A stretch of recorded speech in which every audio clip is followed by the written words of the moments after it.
welcome back to my channel. This is Tamira from Tamira, formerly known as Tamira's Life Journey.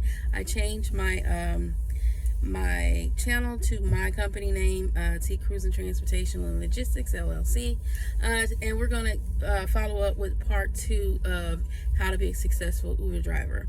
I gave you the beginning stages, like you're researching what type of vehicles you're gonna drive, what to keep in mind when preparing yourself to go out and drive. And today we're going to go ahead and finish off on the continuation of how to be a successful driver. Uber, just like a lot of other transportation company, really do thrive off of the notion of ignorance on fire. What do I mean by that? I'm sure y'all have heard the term, get someone in there that really don't know what they're doing and let them go. Just show them what they can make potentially and let them go. Most of them gonna crash, sink, or burn. Yeah, same here. And I think that's a little unfair to the driving force of a lot of these companies. I believe that if you train them the proper way, they're more likely to stick around and do it. And Uber, although their rates and stuff is kind of horrible right now, what they're paying out to the drivers, yeah, horrible, just horrible. I think they could do a little bit better. They don't have to have it so high. It probably would keep their retention for their drivers a little longer if they wouldn't doing that. But just like all transportation companies, well, not all, most transportation companies, they get greedy, just plain out greedy. So my videos are geared to the drivers to help them know what it takes in order to do whatever it is they're trying to do, and try to find those little trinkets and secrets that they have with these apps and with the transportation industry, so you'll know how to get in and get what you're looking to get out of it. That's my motto: get what you need out of what you're doing, make it work for you. And if you feel like you can't make it work for you, don't stay in it so long that you feel like, oh, I just got to. I keep getting confirmation about me doing a podcast on this. Like, almost everybody that gets in my vehicle that I talk to, and I don't start the conversations, they do, and they want to know more about it. I guess because they watch my profile and they see that I have over 11,000 calls. That's with Uber. If you tack on the cab industry, where I was at for 9 years before I became the trainer and the operations manager, you're talking about, whoa, maybe 50, 60, 70,000 calls, maybe. I don't know, because I never really kept up with how many calls I actually did on that end. So I'm very, very informative. I used to run a company, a cab company here in my local area, where I got my drivers on board, and I trained and gave them what they needed in order to stay with it as well.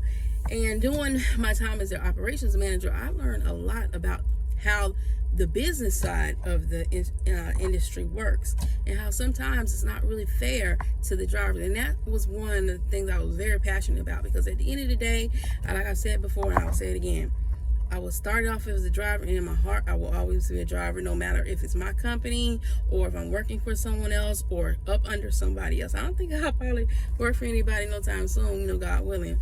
But either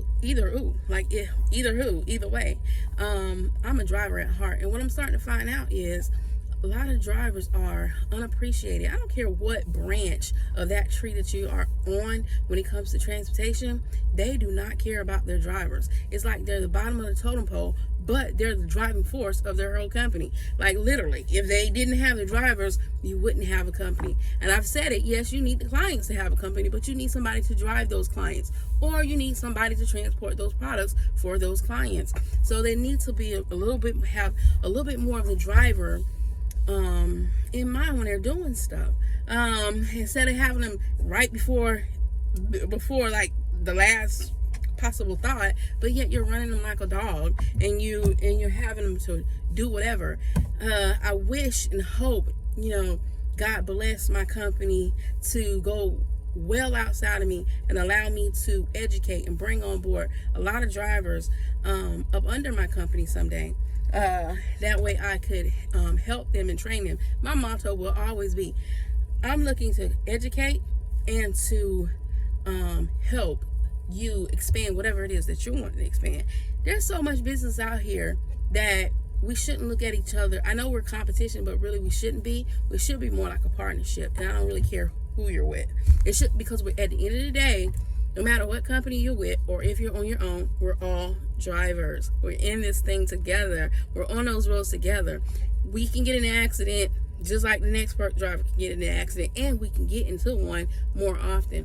So I'm saying all this to say that my passion will always be for the driver, to help and assist the driver as much as I can, to get that information out. And like, even when I pick up former drivers or drivers who have work done on their car, they just hanging out having a good time, and they find out, because they're gonna ask a question, how long have you been doing this? That's like one of the famous questions as a driver when you're driving people. They want to know how experienced you are. Sometimes I don't say anything really. I don't never really come out and tell them, oh, I've been doing this for this many years and I got my own. No, I don't say anything. I'm driving, and for all they know, unless they look at my profile, I just started doing this thing, right? But as they look into it and they see, they strike up the conversations and they want to talk, and then they want to know. And then that's when I'm able to open up and talk to those that want to hear. And one thing about talking, you have to listen a lot. Like, don't just talk and offer people your opinion or whatever. Listen to what other people got to say. And I think that's a big issue when it comes to transportation. People don't want to listen to nobody. They just want to tell, not listen. Listen to what people are telling you. And I've noticed, like, throughout the years, it's the same thing. Whether they're semi-truck drivers, box truck drivers, passenger drivers, medical transport drivers, company drivers, limo drivers, whatever type of driver it is, just a driver that's transporting employees from one VPC to the next. It's always the same thing. Nothing diverts. If they're a driver who driving a car to transporting a vehicle to a place that purchased a vehicle or whatever, it's always the same thing. They never have these drivers in mind, and they're always trying to undercut. So with the knowledge I have, the over 15 years of knowledge in this industry, I will pour it out onto my fellow drivers to try to help y'all out as much as possible, to make it to where you too can be as successful as you want to be. And although I do say that, sometimes it is the drivers themselves who just don't take the initiative. They don't take the initiative to go out there and do what it is that they need to do. So keep that in mind as well. You can't want more if you're not going out there for putting in the more that you need, right? Okay, so we started this topic with ignorance on fire. So my next tip from the previous day would be, after you explore your city and you get to know your city, learn how people move in your city. It's a people-based business. You learn how the people move, you learn where the people at, you learn where your money is. Where the money is.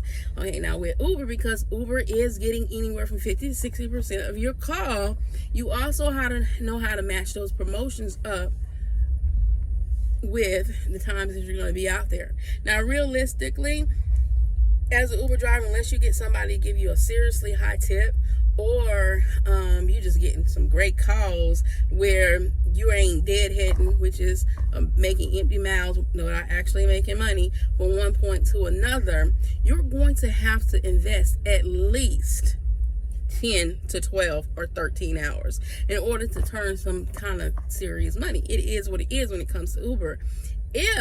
I always said, if cab companies had the amount of calls that Uber have, then your income will be extremely high. But the fact is, cab drivers sit around waiting for calls, so they don't get as many calls as the Uber drivers. Uber drivers get a lot of calls, but they don't really pay that much because of the percentage that the company is taking from the driver. Okay, so you need to know how to make that work, right? Okay, so once you've kind of figure out where your clientele is, what's going on, then where to be at. So the question might be, well, where's my clients, right?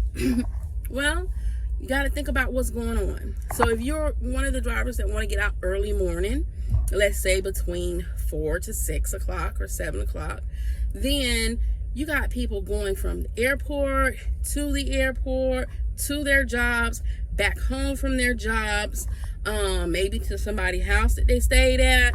If it's, we're talking about during the week, not the weekend, but it's a possibility somebody might have overslept somewhere or hung out with some friends and just was too tired to go or couldn't drive, and now they need an Uber ride. So that's what you're basically going to be dealing with. So in the early morning hours, a lot of people be thinking, oh, I go to the airport, sit at the airport and get a call. But a lot of times you're sitting at that airport and you're wasting time where you could be making money throughout the city. I always said airports do give you some good runs. However, the airport can also take you right down the street after you done sat there and wait for a few hours for this amazing call and only make $5, right? And whatever you're making within that hour is your income, point blank. That's the tip that I want to bring to the forefront. Even though you're not an hourly employee, you must look at each of these calls as if this is an hourly job. So when you're working for a beginner's tip, what a lot of people don't take into consideration, ignorance on fire. They just know they can make some money, so every call that comes their way, they're gonna take it. No, because at the end of the day, you're not gonna really have any money. So on average, you're going to take anywhere from 2 to 3 calls an hour. More so on the 2 calls an hour side, because you have to go to the people. First, you got to get the call. Then you got to get to the people. Then you got to wait on them to get in the car. Then you got to take them where they got to go. And if they don't divert or try to convince you to go somewhere else, then you got to wait on the call if you don't get another decent call, right? You have to be quick on your feet because you only got a couple of seconds to look at this call coming in. And now I believe they're showing everybody the amount that they're going to actually get paid from the trip. But you got to be quick. That's where knowing your city is going to come into play at. You got to know exactly where what the area those calls are in, and determine if what they're offering you is worth what you're trying to make per hour, right? So let's take it like this. Let's just say you only can get 2 calls an hour. I know sometimes some people can squeeze in 3, but for the most part, let's just say 2. Okay, you can only get 2 calls an hour. If you were at somebody's job and you were doing something similar to this, or if you were just simply working, how much would your time be worth? You're still trading your time for money. So how much would your time be worth? If you're saying, well, I'm not going to go on those people's job unless they pay me $20 an hour.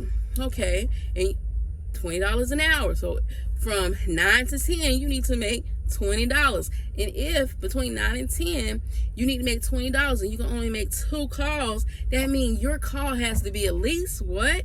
$10, right? Or you're going to fall away from this, right?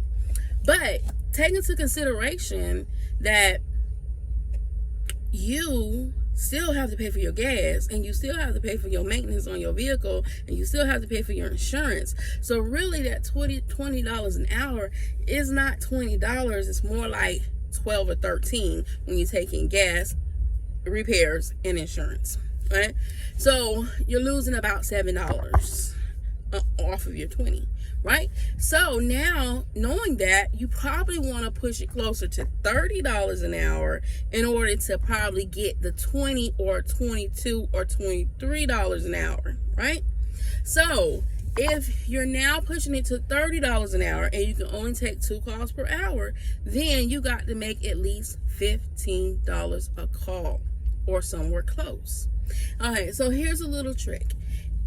Because sometimes if you got a certain amount in your head, more than likely when you're working, you ain't gonna see them calls. Like, God damn, I need $15 a call, and I ain't getting no $15. But you see a whole bunch of other $5, $4, $6, or $7, $8, $9, $10 calls coming through there. What you need to do is try to get as close to that 15 as possible. So let's say $12. You see a call coming for $12.50. Take it. You know why? Because if you have a clean vehicle, you're offering great customer service, you're getting there reliably on time, you're being very respectful, you're talking to your client, you're verifying who your client is when they get in the door, you're asking them how their day is, you're hushing and you're listening for them to ask you how your day is or ask you questions. You know, the cab, Uber, same thing, no different, right? You're transporting people. This is confession time. This is where people love to talk to you, you know, and tell you about you, but about them. But occasionally you'll get someone in your car and they want to hear about you. They want to hear about exciting stories that you done experienced. And trust me, in 15 years, I've seen a lot, a lot. I don't think there's anything I haven't seen when it comes to this business and driving people around. Okay, so, but sometimes they want to hear those stories. Don't just bombard them with the stories, but when they ask you, that's your chance to fill them out and talk to them. Engaging with the clients will possibly allow you to make more on the call. So even though you picked up a $12.50 call, and you know you needed 15, more than likely they're gonna give you $2.50 or $3 on your call. So guess what? That now pushes you back up to $15 call, right? Two of those, $12.50 with a $3 tip, will give you what? Voila!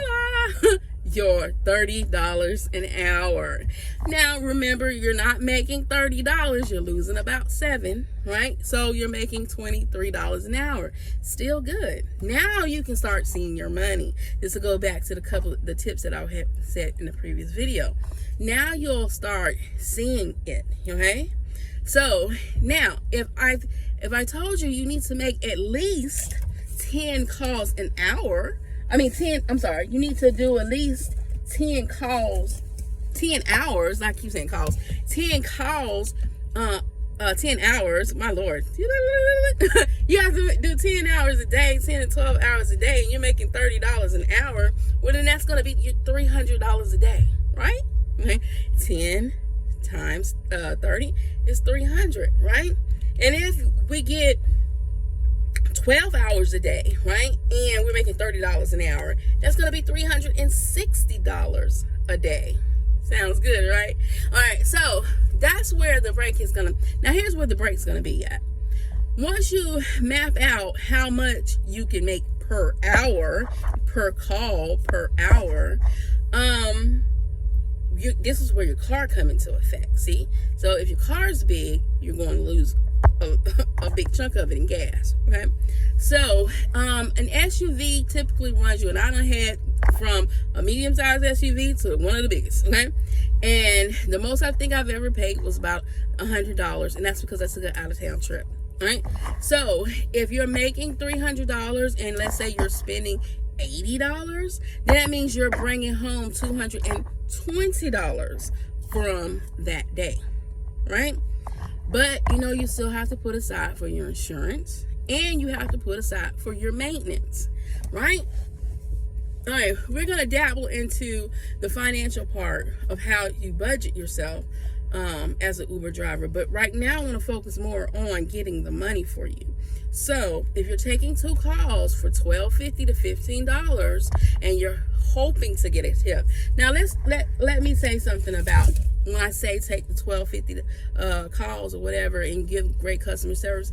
You know, you can give the best customer service in the world. Your car can be clean. You could be the most superior person in the world. But let's be real. The fact is, everybody getting in your car is not going to tip you, right? So don't expect them to tip you. But in the event that they do, that can move you back. But even if they don't, $12.50, we talking about what, $25 an hour? That still made you closer than taking 2 $7 calls and you now made $14 an hour. You see? So you have to know what you can do. Now, if you drive a little Prius or one of those electric cars or whatever, oh yes, and I'm gonna have a section about the electric cars because y'all just truly don't know what they're doing till y'all on those, right? But if you have a smaller car, then yeah, you can get away with taking smaller calls, but I would not keep doing that. I would have a bare minimum of what I would take. And some people would say, well, what about the people only paying $5 and $7? Well, those people, I would say, if you're watching my videos, you probably want to start tipping your drivers, and then maybe they will. But that'll go back on the thing of if you need $2 $10 calls to make you $20, then $7 or $8 would work for you, because if they tip you, then you're right back at the 10. But you can't expect it. You cannot expect that, yes, I'm going to get tipped. No, you can't. You can hope, but not expect. Right? And feel free to take cash tips. I be hearing a lot of times, oh, we can't take cash. I heard some drivers say you can't take cash. You can take, this is your business. If they want to offer you cash, you can take a cash tip. Yeah. Or they could put it on the thing. I wouldn't try to convince nobody to give me cash. No, don't do that. One, I think that's a little bit unethical, okay? Like, because the whole setup is through your credit card. Now, if they ask you and say, could I give you a cash tip? Oh, sure. You know, cash is king, honey. I'll take that. Yeah, thank you. Thank you. You have a nice day. That's how you do that, all right? And with my experience with Uber for the over 5 years that I have been doing Uber, I have not gotten huge tips with Uber. Just let's be real. I think my highest tip with Uber was $100 cash, right? And that's good, you know, but it was not expected. It was a surprise, and when I got it, I was happy and I was grateful. The average cash tip will probably be more like $5, $10, maybe occasional $20 or $50, you know, depending on how generous that person is, right? Once again, don't expect it, but appreciate it when you get it, right? But you have to do something. Yeah, you're driving them. They're paying Uber for you to drive them, so they don't necessarily have to tip you. But for the most part, decent people, if they're getting service from somebody, then they're going to tip them for their service. That's just kind of embedded in our head, the way we think. So I don't know why it's, you know, and it'd be funny because sometimes you pick up servers and bartenders and stuff like that, and they don't leave a tip. But this is what you do, and you don't leave a tip. But then I overheard you talk to your friend about how you didn't make no money. Well, guess what? If you paid it forward, if you tip the people that's servicing you, maybe it'll go out there, and the Lord will tell people to bless you through tips. Right? So yeah, so it's a full circle thing, okay? But once again, don't expect it. Don't expect it. But offer the best service that you can, right? And like I said, you're gonna have those people that, regardless of how good your service is, because they want to try to get a free ride, they're gonna make up a lie, right? Right? Invest in yourself a dash cam so you can have that as your proof, inside and outside of your vehicle. That gets them every time. Yeah, gets them every time. So they can lie to Uber to get their money back, but Uber's gonna pay you back, especially once you built that repertoire with yourself, right? Okay, so like I said, today's message was ignorance on fire, and how to pick your calls when you're actually out there working in your vehicle, depending on the type of vehicle that you have. I appreciate everybody for stopping by. We're going to head and cut this short because I don't want to make these little tidbits too long, because I want to keep you interacting and coming back for more, because there's so much more that I can give you and help you here with this driving for Uber and a cab. Because honey, if you're a cab driver, look at this too, because it's the same thing. Guess what, cab drivers, you'll get paid a little bit more because nobody's going to be taking half of your fare, right? Yeah, you still have to pay a lease, but that's not the problem. The problem, get that out of your head. Oh, I gotta pay this lease. That is your investment to make your money. I don't knock leases, and I do not knock leases. But when you think about it, Uber drivers who say I can never be a cab driver because I ain't paying nobody to work, but yet you're paying Uber half of your fare from them, even though they got you the client. That ain't their client. They ain't driving. They ain't taking the risk, and they ain't putting their life in danger one way or the other. You are, right? So technically, that half that they're taking from you is your lease, and the more you make, the more you pay. So the average cab driver is probably paying $500 or $600 a week. If you're making $2,000 in a week, guess what? You also paid out $2,000, because they're gonna make more than what you make, right? Really unfair, really unfair. But I've learned ways throughout me doing this where you could kind of manipulate the system to kind of get your money up out of here. Not to manipulate customers, don't ever do that. But I'm talking about this foolish behind system that they got running up here. I use it because there's a lot of clients that you can get, but unless you really know how this thing works, you wouldn't know how to go in and get what you need to get up out of there, right? Because they be trying to bait y'all with these promotions, and then don't want to pay y'all or make it hard for y'all to reach some goals. Yes, that is coming up. That will be coming up. So thank you for stopping by. Please hit like, share, and subscribe. Tell people about my channel who is doing driving for a living, especially with Uber. I'm gonna have another more tips about being a successful Uber driver, as well as I'm going to have a whole discussion about cab drivers, as well as other type of drivers and how to be successful, from box truck drivers to semi truck drivers. And no, I do not have semi truck driving experience, but I have been around enough, and I have experience with box truck drivers. Okay. So I have experience and information on that, as well as I talk to brokers on a daily with my own company as well, so I know how this stuff works. Okay, so I will be offering these tips in various videos. So for anybody that that's in transportation and they really want to get free information, it's completely free, just come on over here and watch, okay, and get the information that you need in order to be successful at doing this. All right, thank y'all so much, and you have a blessed day. Toodles.